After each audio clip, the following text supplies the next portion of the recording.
নমস্কার, কেমন আছেন সবাই? বাগানের প্রথম ফুলের ছবি দিয়ে শুরু করছে আজকের ব্লগটি। একটি ঝকঝকে দিন, খুব সুন্দর ওয়েদার। তাই সকাল সকাল উঠে আমরা ডিসিশন নিলাম যে আমরা সবাই মিলে আজকে একটু ঘুরতে যাব। ঘুরতে কোথায় যাব? আমাদের বাড়ি থেকে খুব কাছাকাছি একটি উইন্ড ফার্ম আছে, সেই উইন্ড ফার্মটিতে আমরা ঘুরতে যাব। আর আমার ছেলের বক্তব্য হচ্ছে তার পিকনিক করতে হবে, তাই চটজলদি একটু রান্না করব। এই দেখুন, আমার স্ট্রবেরি গাছগুলোতেও সব ফুল এসেছে, মানে এবার স্ট্রবেরি হচ্ছে। আজকের পিকনিকের মেনুটি বড্ড অগোছালো, ঘরে কিছুই নেই। এগুলো একটা রেডিমেড চিকেন ছিল, যেটা এয়ার ফ্রায়ার বা ওভেনে বেক করতে হয় একটু সময়, এটা অলরেডি রেডি। সেটা কটা আছে, কটা ডিম বের করেছি, আর একটুখানি চিংড়ি মাছ আছে। এই সব কিছু দিয়ে আর অল্প কটা সবজি দিয়ে একটুখানি কালকের বাসি ভাত ভাজা করে নিয়ে বেরিয়ে যাব। এটাই হচ্ছে আমাদের আজকের মেনু।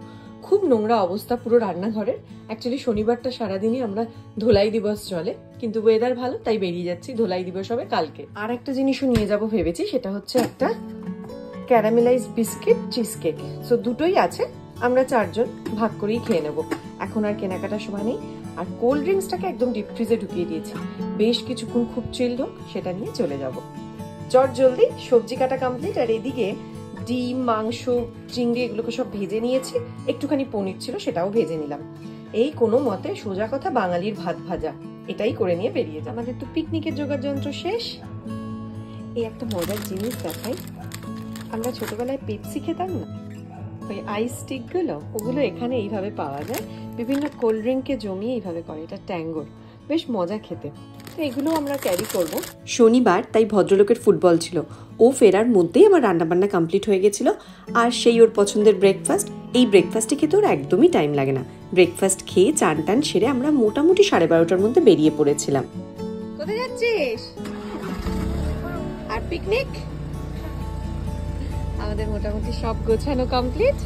মাঠ চেয়ার, জিনুর সাইকেল সবই নিয়ে নিয়েছি। দেখা যাক এবার ঘোড়াটা কেমন হয়। আজকে আমরা যাচ্ছি হোয়াইটলি উইন্ড ফার্ম বলে একটি জায়গায়। এখানে প্রচুর উইন্ডমিল আছে। এটা স্কটিশ পাওয়ার, আমাদের এখানকার একটি গ্যাস এবং ইলেকট্রিসিটি প্রোভাইডারের উইন্ড ফার্ম। জায়গাটা খুবই সুন্দর, আর একদম আমাদের বাড়ি থেকে 15টি মিনিট লাগলো পৌঁছাতে। এই বিশাল বড়, এইটা হচ্ছে একটা ডানা, ভাবা যায় কত বড়। এদিকে তুমি কি আস্তে গিয়ে হাঁপিয়ে গেলে? আস্তে গিয়ে হাঁপিয়ে গেলে? দাঁতটা দেখি, দাঁতটা দেখি। কে নিয়ে গেল তোর দাঁতটা? টুথ ফেরি নিয়েছে। হ্যাঁ, ফোকলা হাসিটা কিন্তু বড্ড কিউট লাগে, তাই না? পৌঁছেই আমরা চলে গেলাম ওদের রিসেপশনে, কারণ এই পুরো উইন্ড ফার্মটা বিশাল বড়। প্রায় 215টি উইন্ডমিল আছে এখানে। আর এই প্রত্যেকটি উইন্ডমিল থেকে মোটের উপর 350,000 বাড়িতে কারেন্ট সাপ্লাই করে, ভাবা যায়। এই পুরো জায়গাটা হেঁটেও ঘোরা যায়। অনেকেই দেখছিলাম ফ্যামিলি নিয়ে সাইক্লিং করে ঘুরছে, বা অনেকে হেঁটে ঘুরছে। যেহেতু আমাদের মা আছে, জিনু আছে, আমরা ওদের বাসের ট্রিপটা নিলাম। ওদের ক্যাফে থেকেই বাসের টিকিট পাওয়া যায়, খুব বেশি দাম না, মনে হয় 4 পাউন্ড করে এক একটা টিকিট। 3 জনের কাটতে হয়েছিল, ছেলে তো এখনো 5-এর নিচে, তাই ওটা ফ্রি। এখানকার লোকজন প্রচণ্ড স্পোর্টি হয়, বয়স্ক বাচ্চা সবাই সাইকেল নিয়েই ঘুরছিল।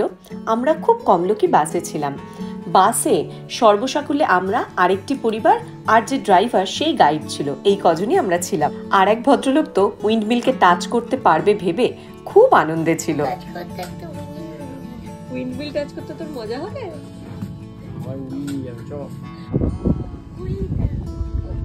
বিশাল জোরে আসলে।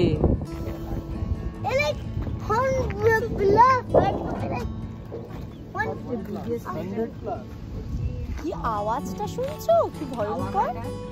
আর দূর থেকে মনে হয় কি আস্তে ঘুরছে এগুলো, অ্যাকচুয়ালি একটু আস্তে না।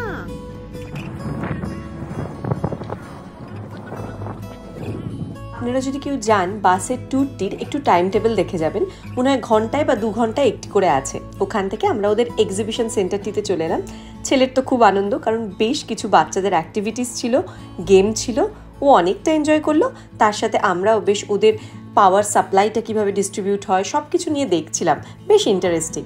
তারপর আমাদের সেই পিকনিকের সময় আমাদের এই টিফিন বক্সটি হয়ে এখন বড্ড সুবিধা হয়েছে, যে কোনো জায়গায় একদম গরম গরম খাবার খেতে পারি। এটা একটু সময় গাড়িতে চার্জে বসিয়ে দিলেই ব্যাস কেল্লা পথে। খুব সুন্দর পিকনিক তো করলাম, কিন্তু আমরা এত ভালো ওয়েদার দেখে ওভার কনফিডেন্সের চোটে কেউ জ্যাকেট আনিনি। ঠান্ডায় পুরো কেঁপে কেঁপে পাগল হয়ে যাচ্ছিলাম। আমাদের রাধুনি পিকনিক, হাই করে দাও পিকনিক পার্টি।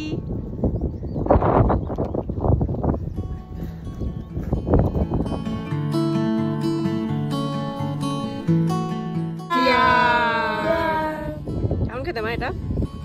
হ্যাঁ দারুন, কাটো। দারুন দারুন।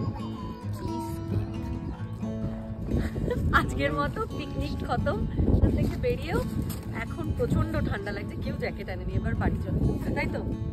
ঠান্ডার চোটে আমরা মোটামুটি 4:30টার মধ্যেই বাড়ির দিকে রওনা হলাম, কিন্তু এরকম ঝকঝকে নীল আকাশে বিকাল বিকাল কি বাড়িতে আসা যায়? তাই বাড়ির সামনে এসে কোনো মতে জ্যাকেটগুলো তুলে আমরা আমাদের বাড়ির একদম পাশে একটি খুব সুন্দর পার্ক আছে, ওই পার্কটিতে চলে গেলাম। ওই পার্কটিতে একটি ঝর্ণাও আছে, আমরা কোনোদিনই গিয়ে দেখিনি। তার সাথে ছেলেরও একটু সাইকেল চালানো হবে, সব মিলিয়ে আরেকটু সময় বাইরে নিজেদের মতো করে ঘোরা।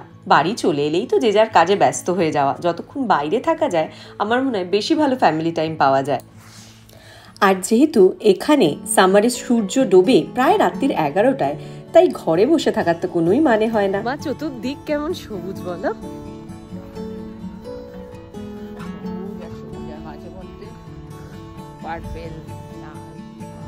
এই দিকের গাছগুলো দেখো। এই পার্কটির নাম রোকেন গ্লেন পার্ক, আর এই পার্কটির মাঝ বরাবর একটা দুর্দান্ত লেক আর পাশে একটি ঝর্ণা আছে। লেকের কাছে যখন পৌঁছালাম একটা এত সুন্দর জিনিস দেখলাম, চলুন আপনাদেরকেও সেটা দেখাই।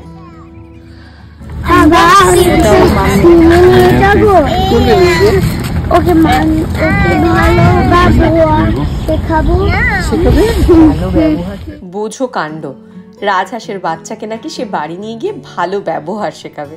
ঝর্ণাটার সামনে আসতেই আবার এই একটা প্রকাণ্ড লাভ লকের পুরো একটা গেট। আমার ছেলে এগুলো দেখলেই খোলার চেষ্টা করে। দেখুন ঝর্ণাটা খুব সুন্দর। ঝর্ণা জিনিসটাই এমন, ওর আওয়াজেই মনটা পুরো ভরে যায়।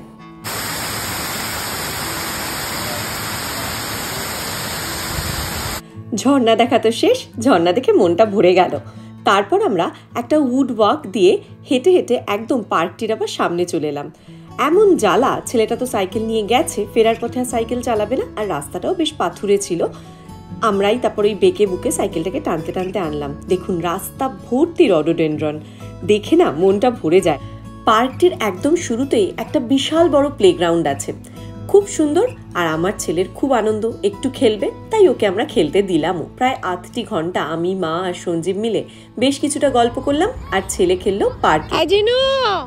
শুনে যা, আইসক্রিম তো বন্ধ হয়ে যাবে এরপর, আর 5 মিনিটস আছে। তুমি কি খেলবে? আইসক্রিম খাবে না? আইসক্রিম খাবে? তাহলে চলো বাই করে দাও বন্ধুদের যাদের সাথে খেলছিল। বাইরে বেরোলে আমাদের কিন্তু বিশেষ কিছু একটা চাই না, একটা আইসক্রিম পেলেই আমরা বেজায় খুশি। আইসক্রিম খেয়ে এবার বাড়ি ফেরার পালা।